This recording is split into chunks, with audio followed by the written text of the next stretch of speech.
Hello दोस्तों, स्वागत है आपका हमारे यूट्यूब चैनल एनसीईआरटी सर्कल पर। दोस्तों, हमारे यूट्यूब चैनल एनसीईआरटी सर्कल पर आपको कक्षा 6 से लेकर कक्षा 12 तक सभी विषयों की एनसीईआरटी पुस्तकों की वीडियोस मिलेंगी दोस्तों। और दोस्तों, आपको बता दें, प्रतियोगिता परीक्षा की दृष्टि से एक महत्वपूर्ण पुस्तक है जिसे हम लूसेंट के नाम से जानते हैं।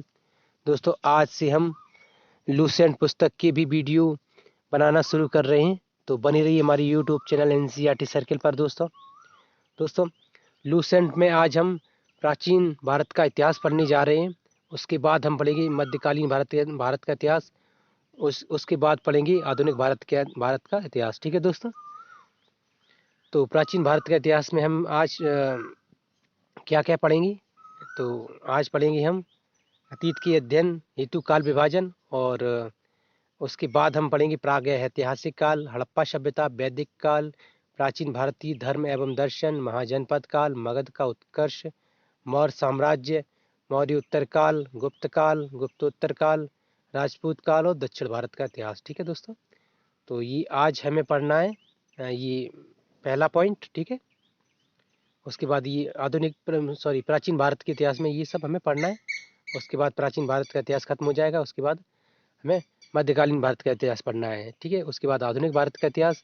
इसी क्रम में हिस्ट्री के बाद हम ज्योग्राफी पढ़ेंगे। उसके बाद पॉलिटिक्स पढ़ेंगे। उसके बाद इकोनॉमिक्स पढ़ेंगे। उसके बाद हम साइंस पढ़ेंगे। उसके बाद हिंदी, इंग्लिश, और उसके बाद विविध पढ़ेंगे। ठीक है दोस्तों। यानी कि हमें पूरी लूसेंट यहाँ पे कंप्लीट करनी है दोस्तों। ठीक है। तो शुरू करते हैं प्राचीन भारत का इतिहास, और इसके अंतर्गत हमें पढ़ना है अतीत के अध्ययन हेतु काल का विभाजन। ठीक है।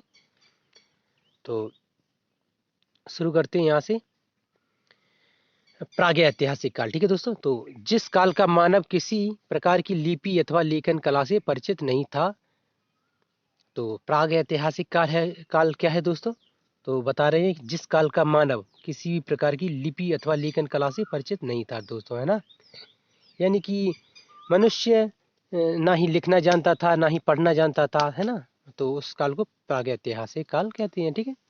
आगे कह रहे हैं कि मानव उत्पत्ति से लेकर 3000 ईसा पूर्व के बीच का समय इसके अंतर्गत आता है। तो जब से मानव की उत्पत्ति हुई दोस्तों, तब से लेकर 3000 ईसा पूर्व के बीच का समय इसके अंतर्गत आता है। किसके अंतर्गत? तो प्रागैतिहासिक काल के अंतर्गत। ठीक है। आगे कह रहे हैं पाषाण काल एवं ताम्र पाषाण काल का अध्ययन इसी के अंतर्गत किया जाता है। तो दोस्तों, पाषाण काल यानी कि जिस समय मानव ने पत्थरों का उपयोग करना सीख लिया था। पत्थर मानव के लिए बहुत ही महत्वपूर्ण उपकरण बन चुके थे। ठीक है दोस्तों। यानी कि मानव ने पत्थरों से औजार बनाना, पत्थरों से जो शिकार करना है, ये सब काम सीख लिए थे। ठीक है। उस काल को और ताम्रपाषाण काल यानी कि तांबे का भी मानव ने आविष्कार कर लिया था, यूं कहें कि तांबे से इंसान परिचित हो चुका था। ठीक है दोस्तों। तो उस काल को भी हम इसी के अंतर्गत पढ़ते हैं। किसके अंतर्गत? तो प्रागैतिहासिक काल के अंतर्गत। ठीक है। आगे देखते हैं। तो आदि ऐतिहासिक काल, ये नंबर 2 है। ठीक है दोस्तों। ये पहला नंबर है ना, ये दूसरा नंबर। ठीक है। तो आदि ऐतिहासिक काल में क्या है, देखते हैं। जिस काल का मानव किसी न किसी प्रकार की लिपि से परिचित था, लेकिन वह लिपि अभी तक पढ़ी नहीं गई हो। यानी कि कह रहे हैं कि मानव ने थोड़ा विकास कर लिया था, मतलब मानव का कुछ विकास हो चुका था, या यूं कह सकते हैं। ठीक है। तो उस काल को मतलब आदि ऐतिहासिक काल कहते हैं, और जिसमें मानव ने लिखना सीख लिया था, मतलब कुछ लिपि, मतलब कुछ अक्षर बनाना सीख गया था, कुछ मतलब वैसे ही नॉर्मल कुछ लिखने लगा था। ठीक है दोस्तों। और शायद पढ़ने भी लगा हो। जब लिख लेता होगा तो शायद पढ़ भी लेता होगा, है ना। तो मतलब समझ नहीं लगा था ये क्या अक्षर बनाया है, इसका मतलब संकेत क्या है, इसका मतलब क्या है ना। जैसे किसी एक मानव ने लिखा तो दूसरे मानव ने उसको समझना शुरू कर दिया था, है ना। ठीक है। तो ये आदि ऐतिहासिक काल के अंतर्गत है। लेकिन कह रहे हैं कि इस काल को, इस लिपि को अभी तक पढ़ी नहीं गई। तो किसने नहीं पढ़ी? तो जो हमारे ऐतिहासिक कार होते हैं, इतिहासकार, और जो उत्खनन कार्य करते हैं दोस्तों, है ना, जो खोज वगैरह करती हैं ना, इतिहास की जो खोज करती हैं, ठीक है, या यूँ कहें जो पुरानी लिपि को पढ़ती हैं, ठीक है, उन्होंने अभी तक इस लिपि को पढ़ा नहीं है। ठीक है, आगे कह रहे हैं हड़प्पा सभ्यता एवं वैदिक सभ्यता का अध्ययन इसी के अंतर्गत किया जाता है। तो हड़प्पा सभ्यता और वैदिक सभ्यता का अध्ययन किसी के अंतर्गत किया जाता है? तो आदि ऐतिहासिक काल के अंतर्गत। ठीक है दोस्तों, अब आगे तीसरा नंबर है तो ऐतिहासिक काल। दोस्तों तो ऐतिहासिक काल के अंतर्गत देखते हैं क्या है, जिस काल का मानव किसी न किसी प्रकार की लिपि से परिचित था और वह लिपि पढ़ी जा चुकी हो, अर्थात मानव के जिन क्रियाकलापों का हमें लिखित विवरण प्राप्त होता है और वह विवरण पढ़ा जा चुका हो। ठीक है, तो इसे ऐतिहासिक काल कहते हैं दोस्तों। यानी कि दोस्तों देखे जाएं तो प्राचीन भारतीय इतिहास में हमें सबसे अधिक फोकस इसी सेक्शन पर करना है, यानी कि ऐतिहासिक काल पर। ठीक है, इसमें कह रहे हैं कि मानव ने पढ़ना लिखना सीख लिया था और वो लिपि हमारे जो इतिहासकार हैं, जो उत्खनन कार्य करते हैं, जो लिपियों को पढ़ने की जो क्या कहते हैं उनका जो काम है, उसी का अध्ययन करते हैं। ठीक है, तो उन्होंने इस लिपि को पढ़ लिया है दोस्तों, है ना, तो उसे कहते हैं ऐतिहासिक काल। और इसी में सबसे अधिक हमें मतलब फोकस करना है और इसी का सबसे अधिक मतलब महत्व है ना। जब जो चीज़ पढ़ी नहीं गई है या जिस जिस चीज़ में लोगों ने कोई लेखन कला का कार्य विकास ही नहीं किया था, तो उसके बारे में क्या, उसके बारे में तो दोस्तों नॉर्मल पढ़ा जाता है। ठीक है दोस्तों, इस पर सबसे अधिक फोकस किया जाता है, तो इसके बारे में देखते हैं आगे। आगे कह रहे हैं 5वीं शताब्दी ईसा पूर्व से लेकर वर्तमान तक का अध्ययन इसी के अंतर्गत किया जाता है। किसके अंतर्गत? तो ऐतिहासिक काल के अंतर्गत। ठीक है, आगे कह रहे हैं प्राग ऐतिहासिक काल को देखते हैं, जो पहला नंबर है उसको देखते हैं थोड़ा डिटेल में। ठीक है दोस्तों, तो इसको बांटा गया है पाषाण काल के अंतर्गत। देखते हैं पाषाण काल। भारत में सर्वप्रथम 1863 ईस्वी में पाषाणकालीन सभ्यता की खोज की गई। कह रहे हैं भारत में सबसे पहले 1863 में पाषाणकालीन सभ्यता की खोज की गई। और आगे कह रहे हैं कि रॉबर्ट ब्रूस फुट भूवैज्ञानिक थे, जो उन्होंने पहला पड़ा पाषाणकालीन उपकरण मद्रास के पास पल्लबरम नामक स्थान से प्राप्त किया था। तो दोस्तों जो सबसे पहला पोड़ा पाषाण काल उपकरण था, जो पत्थरों से बना हुआ उपकरण, तो कौन किसने खोजा? तो रॉबर्ट ब्रूस फुट ने। ठीक है, जो एक भूवैज्ञानिक थे, और उन्होंने कहाँ खोजा इसको, मतलब जो सबसे पहला पुराना पाषाण काल मतलब पत्थर का उपकरण, तो मद्रास के पास पल्लबरम नामक स्थान से। ठीक है दोस्तों, आगे कह रहे हैं कि पाषाण काल के अध्ययन की सुविधा की दृष्टि से 3 कालों में विभाजित किया गया है। तो जो पाषाण काल है दोस्तों, पत्थरों का युग कहते हैं जिसे, ठीक है, उसको भी 3 भागों में बांटा गया है। देखिए किन किन भागों में, तो ये देखिए 3 भाग हैं इनके। तो पुरा पाषाण काल लगभग लगभग ही कहेंगे दोस्तों 5 लाख ईसा पूर्व से 10,000 ईसा पूर्व। ठीक है, और मध्य पाषाण काल 10,000 ईसा पूर्व से 4,000 ईसा पूर्व तक। ठीक है, और नव पाषाण काल इसे कहेंगे 7,000 ईसा पूर्व से 1,000 ईसा पूर्व। ठीक है दोस्तों, तो आप इसका स्क्रीनशॉट ले लें या यहाँ या इसे याद कर लें या इसको कहीं लिख लें। ठीक है दोस्तों, आगे देखते हैं। तो पुरा पाषाण काल को अध्ययन की सुविधा की दृष्टि से पुनः 3 भागों में विभाजित किया गया है, यानी 3 कालों में विभाजित किया गया है। तो ये 1 नंबर का पुरा पाषाण काल है ना, इसको भी 3 भागों में बांटा गया है। तो देखिए निम्न पुरा पाषाण काल, ठीक है, इसको देखते हैं। इस काल में मानव जीवन अस्थिर था। ठीक है, मतलब मानव का जीवन इस काल में स्थिर नहीं था, यानी कि मानव किसी एक स्थान पर नहीं रह रहा था। ठीक है दोस्तों, आगे कह रहे हैं शिकार करके वह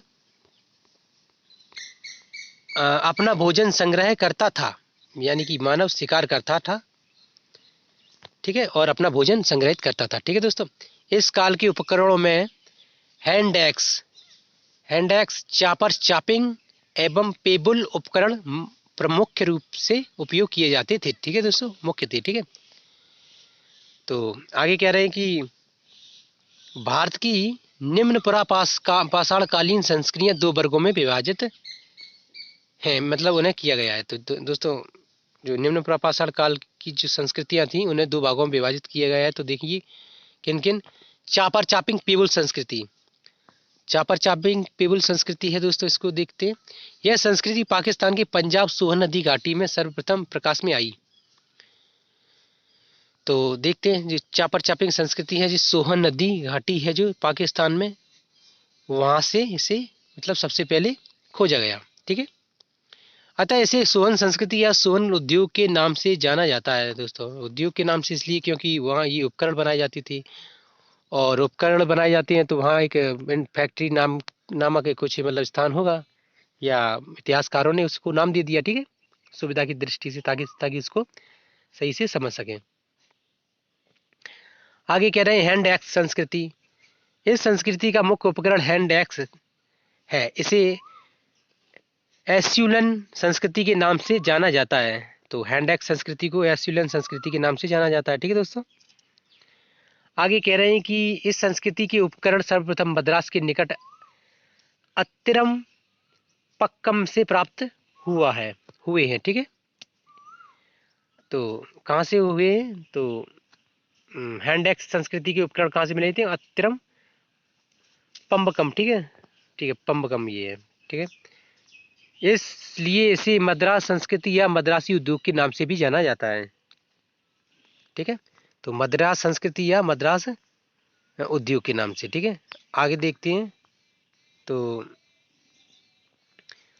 आगे देखते हैं मध्य उपड़ा पाषाण काल। तो दोस्तों दूसरा नंबर है ये, जो उसको भी बांटा गया था दोस्तों। ठीक है, पाषाण काल का दूसरा मतलब भाग। ठीक है, यानी ए हो चुका है, बी है। ठीक है, पाषाण काल का। इस काल में पत्थर के फलक की सहायता से उपकरणों का निर्माण किया गया था। यानी कि इस मध्य पाषाण काल में पत्थरों की फलक, यानी कि जो पत्थरों की चाकू तो नहीं कह सकते, चाकू बहुत पतला हो जाता है दोस्तों। पत्थरों की ऐसी मतलब फलक छेनी जैसा बना लिया जाता था और उसका उपयोग किया जाता था। ठीक है दोस्तों, छेनी है और छोटे छोटे उपकरण छेनी टाइप के होते हैं, आपने देखा होगा छेनी दोस्तों।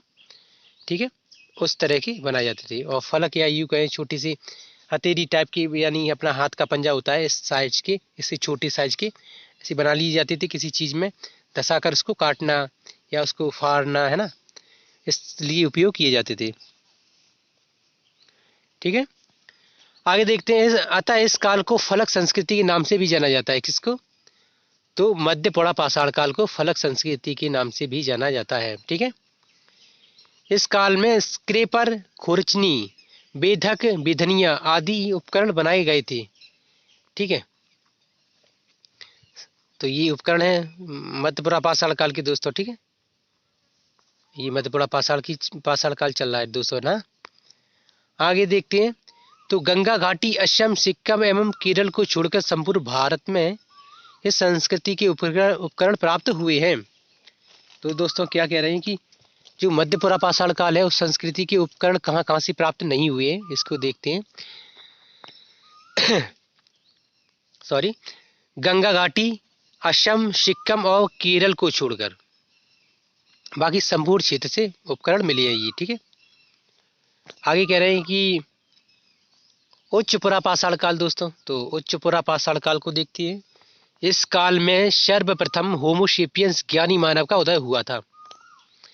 यानी कह रहे हैं उच्च पुरा पाषाण काल में उच्च यानी कि उच्च मानव की बुद्धि ऊंची हो चुकी थी दोस्तों, ऐसे आप समझ सकते हैं। मानव की बुद्धि उच्च हो चुकी थी, मानव विकसित हो चुका था। ठीक है, आप इस तरह से समझ सकते हैं। इस काल में ज्ञानी मानव यानी होमो सेपियंस का उदय हुआ। ठीक है, इस काल के प्रमुख उपकरणों में तछनी, चाकू, स्क्रेपर, बेधक एवं बेधनिया हैं। ठीक है दोस्तों, तछनी इस काल का विशिष्ट उपकरण है दोस्तों। तछनी तछनी इस काल का प्रमुख उपकरण है। किस काल का? तो उच्च पुरा पाषाण काल का। ठीक है, ये देखिए उच्च पुरा पाषाण काल में होमोसेपियंस यानी ज्ञानी मानव खत्म हो चुका था और तछनी इस काल का विशिष्ट उपकरण है दोस्तों। आगे कह रहे हैं कि इलाहाबाद जिले में बेलन घाटी में स्थित लोहंदा से हड्डी की बनी नारी की मूर्ति मिली है। लोहंदा से हड्डी की बनी नारी की मूर्ति मिली है। तो ये भी मतलब ज्ञानी मानव ने ही कुछ अपने दिमाग से विकसित किया होगा, ये बनाया होगा, ठीक है, हड्डी से नारी की मूर्ति, ठीक है दोस्तों। तो ज्ञानी तो हो ही चुका था मानव, यानी उच्च पाषाण काल में ज्ञानी हो चुका था मानव, ठीक है। आगे कह रहे हैं इस काल का मानव पहली बार रहने के लिए गुफाओं का प्रयोग करना प्रारंभ किया मतलब मानव ने पहली बार गुफाओं का प्रयोग किया इसी काल में, यानी कि उच्च पुरापाषाण काल में, ठीक है। तो आगे देखते हैं क्या कह रहे हैं। भीमबेटका मध्य प्रदेश की पहाड़ियों से इस काल की गुफाएं प्राप्त हुई हैं। भीमबेटका की जो गुफाएं हैं दोस्तों, इसी काल से प्राप्त हुई हैं। किस काल से? तो उच्च पुरापाषाण काल से, ठीक है दोस्तों। यानी कह रहे हैं कि ये मानव जो रहने के लिए गुफाओं का प्रयोग करने लगा था, और सबसे पहले भीमबेटका की गुफाएं मिली हैं मानव के रहने के लिए, ठीक है। तो आगे आगे देखते हैं फिर। इस काल का मानव सर्वप्रथम चित्रकारी करना प्रारंभ किया। इस काल के मानव ने सर्वप्रथम चित्रकारी भी शुरू कर दी, यानी कि थोड़ा दिमाग और विकसित होने लगा, तो उसने सोचा कि किसी चीज़ को बनाए, यानी कि हिरन का शिकार करना है या कोई एक्टिविटीज़ अन्य प्रकार की हो रही होंगी, उनका भी चित्र बनाना शुरू किया। यानी ये मानव की बुद्धि उच्च होने लगी थी, ठीक है दोस्तों, यानी कि मानव विकसित होने लगा था, ठीक है। आगे देखते हैं। भीमबेटका की गुफाओं से इस काल के बने चित्र प्राप्त होते हैं। भीमबेटका की गुफाओं से दोस्तों इस काल के चित्र प्राप्त हुए हैं, ठीक है। आगे देखते हैं इधर। तो यहाँ से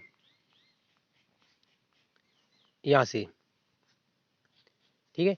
इस काल का मानव अब पशुपालन भी करना प्रारंभ कर दिया। इस काल के मानव ने जो पशुपालन होता है ना, मतलब अक्सर लोग करते हैं, तो उसके बाद मानव ने शिकार करने के बाद पशुपालन भी शुरू कर दिया, है ना। आगे कह रहे हैं मध्य प्रदेश में आदमगढ़ और राजस्थान में बाघ और पशुपालन का प्राचीन साक्ष्य प्रस्तुत करते हैं। तो दोस्तों मध्य प्रदेश की जो आदमगढ़ है, जो मतलब कस्बा है, ठीक है, किस जिले में आता है आप दोस्तों सर्च करके कमेंट में बताइए, ठीक है। और राजस्थान का जो बागौर जिला है, आप इसको भी सर्च करके कमेंट में बताइए दोस्तों, है ना, ताकि आपका थोड़ा बेसिक ज्ञान और बढ़े, है ना। तो ये प्राचीन साक्ष्य प्रस्तुत करती हैं, ठीक है। आगे कह रहे हैं कि जिसका समय 5000 ईसा पूर्व था दोस्तों, ठीक है, यानी कि जो मध्य उच्च प्रापाषाण काल है दोस्तों, उसका समय 5000 ईसा पूर्व का माना जाता है, ठीक है। तो आगे यहाँ पे आगे देखना है। मध्य पाषाण कालीन सबसे प्राचीन ज्ञात स्थल सराय नाहर राय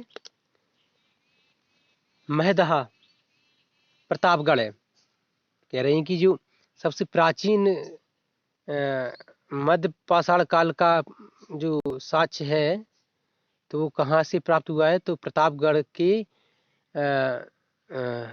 सराय नाहर राय में महदया स्थान, ठीक है दोस्तों, या यूं कहे सराय नाहर राय जगह है, वो महदहा में है। महदहा कहाँ है? तो प्रतापगढ़ में। प्रतापगढ़ कहाँ है? तो दोस्तों आप कमेंट में बताइए, ठीक है। आप दोस्तों मैं इसलिए बोल रहा हूँ, आप कमेंट में बताइए, ताकि आप सर्च करेंगे तो आप उसके सारे आपको और भी जानकारियाँ मिलेंगी, ठीक है। वरना आप यूट्यूब पर वीडियो देखकर इसको मतलब थोड़ा कन्फ्यूजन में भी रहेंगे, ठीक है। और आप कमेंट में बताइए तो हमारा और भाई बंधु भी कुछ सीखेगा, है ना। इस समय पत्थर के उपकरणों में तीर का जो नोक बनाया गया वह इस युग का विशिष्ट उपकरण है। इसे सूक्ष्म पाषाण उपकरण माइक्रोलिथ कहा गया, ठीक है दोस्तों। तो दोस्तों कह रहे हैं कि इसी समय उच्च पुरापाषाण काल में जो तीर होता था शिकार के रूप में उसका उपयोग किया जाता था दोस्तों। तो तीर में जो लगाया जाता था आगे पत्थर, जो जिस पर कुछ रसायन लगाते होंगे जिससे पशु का मतलब पशु को मार सकें, पशु का वध किया जा सके, ठीक है। तो इसलिए दोस्तों काफ़ी मतलब ऐसी आकार बनाते होंगे जो उस पशु के अंदर शरीर में समा जाए, मतलब भेद जाए उसकी त्वचा को, है ना। तो माइक्रो बहुत छोटे उपकरण हैं दोस्तों, सोच में इसी माइक्रोलिथ कहा गया, ठीक है। इस काल के माइक्रोलिथ दोस्तों किसने कहा होगा? तो जो इतिहासकार होते हैं उन्होंने इसको नाम दे दिया माइक्रोलिथ, ठीक है। आगे कह रहे हैं इतिहासकार इस काल के अन्य उपकरणों में एक धार फलक यानी ऐसी फलक होगा कोई ऐसा, तो उसमें एक साइड धार होगी जो किसी चीज़ को काटने के लिए उपयोग की जाती होगी, है ना। बेधक यानी कि ऐसा पैना जैसे नुकीला होगा कोई उपकरण, ठीक है। बेधनी ये भी नुकीले होंगे। चाकू, तछड़ी। तछड़ी दोस्तों क्या होती है, आप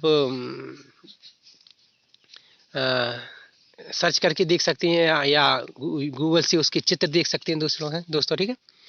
तछड़ी का अर्धचंद्राकार प्रमुख है दोस्तों, ये प्रमुख उपकरण थे दोस्तों। इस काल में सर्वप्रथम मानव कंकाल प्राप्त होते हैं, यानी कि जो उच्च पुरापाषाण काल है दोस्तों, उसी काल के सबसे पहले मानव के कंकाल मिले, इसी काल के मानव कंकाल मिले, है ना। आगे कह रहे हैं नवपाषाण काल। तो नवपाषाण काल दोस्तों ये उसी का दूसरा सेक्शन है। तो नवपाषाण काल देखते हैं। कालक्रम के अनुसार यह युग काफी छोटा है, फिर भी सारे क्रांतिकारी परिवर्तन इसी में हुए हैं। नवपाषाण काल दोस्तों जो उच्च पुरापाषाण काल के बाद जो आया उसको नवपाषाण काल कहते हैं। तो सबसे ज़्यादा परिवर्तन इसी में हुए हैं और इसे क्रांतिकारी युग कहा जाता है, ठीक है दोस्तों। विश्व स्तर पर इस संस्कृति का प्रारंभ 9000 ईसा पूर्व में पश्चिम एशिया में हुआ, ठीक है। तो विश्व स्तर पर यानी कि जो पूरे विश्व लेवल पर जो परिवर्तन हो रहे थे दोस्तों, वो सबसे पहले इसी संस्कृति में हुए नव पुरापाषाण काल में। और कहाँ हुए तो मध्य पश्चिम एशिया में। और कब हुए तो 9000 ईसा पूर्व, ठीक है दोस्तों। आगे कह रहे हैं कि पश्चिम एशिया के मानव को जौ, गेहूं, दलहन, तिलहन आदि के रूप में महत्वपूर्ण खाद्यान्न प्राप्त हुए या किए, ठीक है दोस्तों। तो मानव ने सबसे पहले क्या, जौ, गेहूं, दलहन, तिलहन, ठीक है, आदि प्रमुख रूप से फसलें मतलब उपजानी शुरू की या उनसे परिचित हो चुका था मानव, ठीक है। तो ये बता रहे हैं। तो दोस्तों गेहूं जो आप जानते ही है ना, जौ गेहूं का एक पुराना रूप है जो आज भी यूज हो रहा है, यानी गेहूं की प्रजाति होती है दोस्तों, बस उसमें थोड़ा फसल देखने में एक जैसी लगती है दोस्तों, है ना। और दलहन क्या होती है तो दोस्तों दालें, जितनी भी दालें आती हैं दलहन के अंतर्गत आती हैं दोस्तों, है ना। और तिलहन दोस्तों जितनी भी तेल, जिन फसलों से तेल उत्पन्न किया जाता है, तेल प्राप्त किया जाता है, उन्हें तिलहन कहते हैं दोस्तों, है ना। आप समझ चुकी होंगी।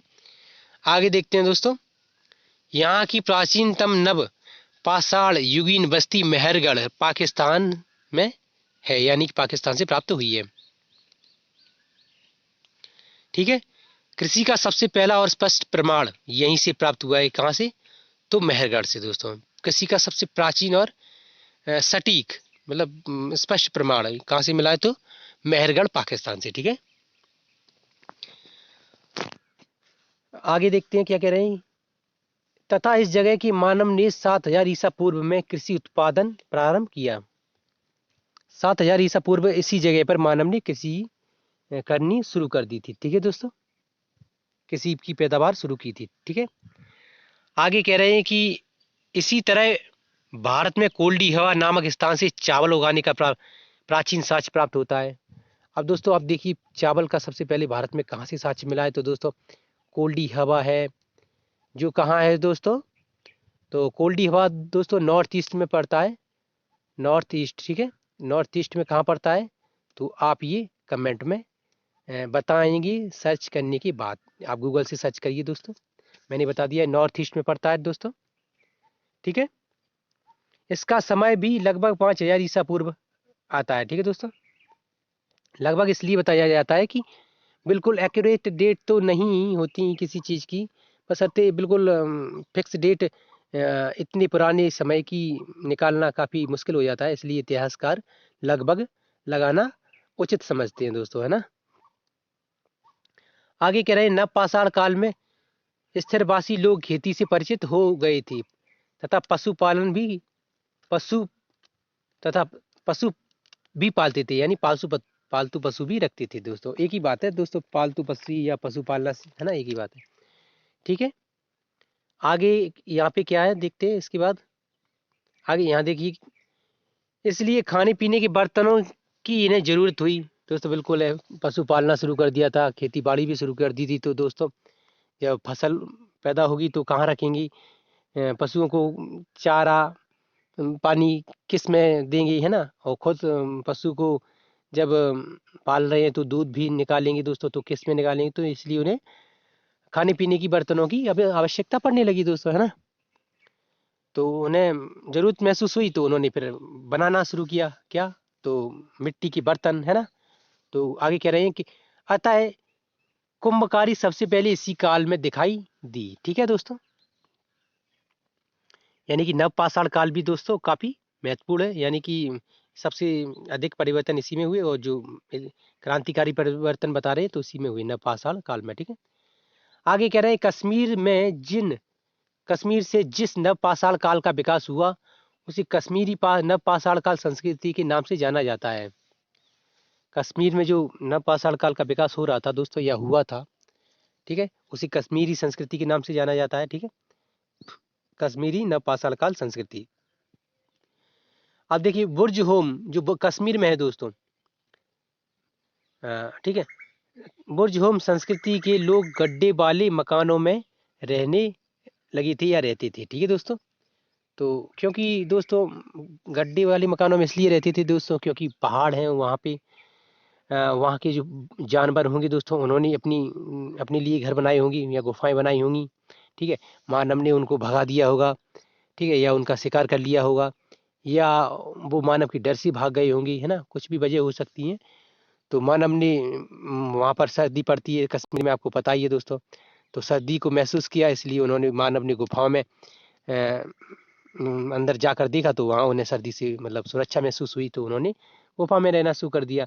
या ऐसा भी हो सकता है कि मानव विकसित हो चुका था, उसका दिमाग काम करने लगा था अच्छे से, है ना, उसकी सर्दी गर्मी, है ना, ये सब चीज़ों का एहसास होने लगा था, तो दोस्तों उसने गुफाओं में रहना शुरू कर दिया। या मतलब मौसम की परिवर्तन से उसे मतलब समस्याएं होती होंगी, तो उसकी वजह से भी वो गुफाओं में रहने लगा होगा। या और वजह हो सकती हैं, जैसे कि मानव अपनी मानव ने महसूस किया होगा कि घर की आवश्यकता है, तो गुफाएं खोदी होंगी उसने। ठीक है, उपकर तो बनाना ही शुरू कर दिया था उसने। ठीक है, और पशुओं को अंदर बांधना, जैसे जंगली जानवर होते हैं जो मांसाहारी जानवर, वो उनके पालतू पशुओं पर हमला करती होंगी, इसलिए उन्होंने अंदर अपने पशुओं को गुफाओं में बांधना शुरू किया, खुद भी रहना शुरू कर दिया। या पशु और भी वजह हो सकती है, जैसे कि मांसाहारी जानवर होते हैं, शेर चीता बाघ वगैरह, इनसे डर की उन्होंने गुफाओं में रहना शुरू कर दिया। बहुत वजह हो सकती हैं आप दोस्तों, जितना भी हम लोग वजह खो सकते हैं, मिल सकती हैं, है ना। ठीक है, तो इसी वजह से मतलब गड्डी वाले घरों में रहना शुरू कर दिया था। ठीक है दोस्तों, गड्डी वाली घरों में क्यों, तो वही मतलब अपनी सुरक्षा के लिए, मौसम की सुरक्षा, अपने आप की सुरक्षा, पशुओं पर, जंगली जानवरों से, मौसम के प्रभाव से, सर्दी गर्मी से, है ना, तो ये बहुत वजह होती है। आगे देखते हैं, बुर्ज होम से मानव के साथ कुत्ते को भी दफनाने का प्रमाण मिलता है। बुर्ज होम से मानव के द्वारा कुत्ते को दफनाने का प्रमाण मिलता है। तो इसके बाद यहाँ है दोस्तों, इसको पढ़ते हैं, नहीं ये इसके बाद ये है, हाँ, तो बस ये महत्वपूर्ण तत्व देख लेते हैं, उसके बाद ये नीचे आएंगे, ताम्रपाषाण काल। ठीक है, आगे देखते हैं महत्वपूर्ण तत्व। रॉबर्ट ब्रूस फुट, जिन्होंने पाषाणकालीन संस्कृति की खोज की, एक भूवैज्ञानिक थे दोस्तों। मध्य प्रदेश में नर्मदा घाटी में स्थित हथनौरा से मानव खोपड़ी का जीवाश्म प्राप्त हुआ है। कहाँ से, तो नर्मदा घाटी से, ठीक है, और नर्मदा घाटी में कहाँ से, तो हथनौरा एक स्थान है दोस्तों, ठीक है, वहाँ से मानव की खोपड़ी का जीवाश्म मिला है। ठीक है, जो भारत का सबसे प्राचीन है। आगे देखते हैं, लोहंदा लोहंदा बेलन घाटी से हड्डी की बनी नारी की मूर्ति प्राप्त हुई है, जो उच्च पाषाण काल से संबंधित है। ठीक है, आगे कह रहे हैं कि पशुपालन का प्राचीनतम प्रमाण आदमगढ़ एवं बागौर से प्राप्त होता है। पशुपालन का प्राचीनतम प्रमाण आदमगढ़ एवं बागौर से। आदमगढ़ कहाँ है, तो मध्य प्रदेश में, बागौर कहाँ है, तो राजस्थान में। ठीक है दोस्तों, ये पीछे देख लिया है हमने। ठीक है, आगे कह रहे हैं, विश्व के प्राचीनतम रत्भांड बेलन घाटी में स्थित चौपानी मांडो से प्राप्त हुए हैं। ठीक है, प्राचीनतम मृतभांड यानी कि सबसे पुराने मिट्टी के बर्तन। ठीक है, घड़ी भी हो सकती हैं और भी बर्तन हो सकते हैं जो उनके उपयोग में लाई जाती है उनके द्वारा, ठीक है, या उनके उपयोगी हो, ठीक है। आगे कह रहे हैं बुर्ज होम संस्कृति के लोग जमीन के अंदर गड्ढे बनाकर निवास करते थे दोस्तों, बुर्ज होम संस्कृति के लोग, ठीक है। यहीं से मानव के साथ कुत्ते को दफनाने जाने का प्रमाण मिला है दोस्तों, कुत्ते को दफनाए जाने का, है ना। अब दोस्तों ऐसा भी हो सकता है जैसे कुत्ते के साथ बैठी हैं वो, अचानक भूस्खलन हुआ तो वो दब गए, है ना। या ये हो सकता है कि वो उसका प्रिय पशु है ही, होता भी था उस समय, मानव ने सबसे पहले कुत्ते को ही पालना शुरू किया तो उसके साथ दफना दिया जाता हो, या और भी वजह हो सकती हैं, ठीक है। आगे देखते हैं।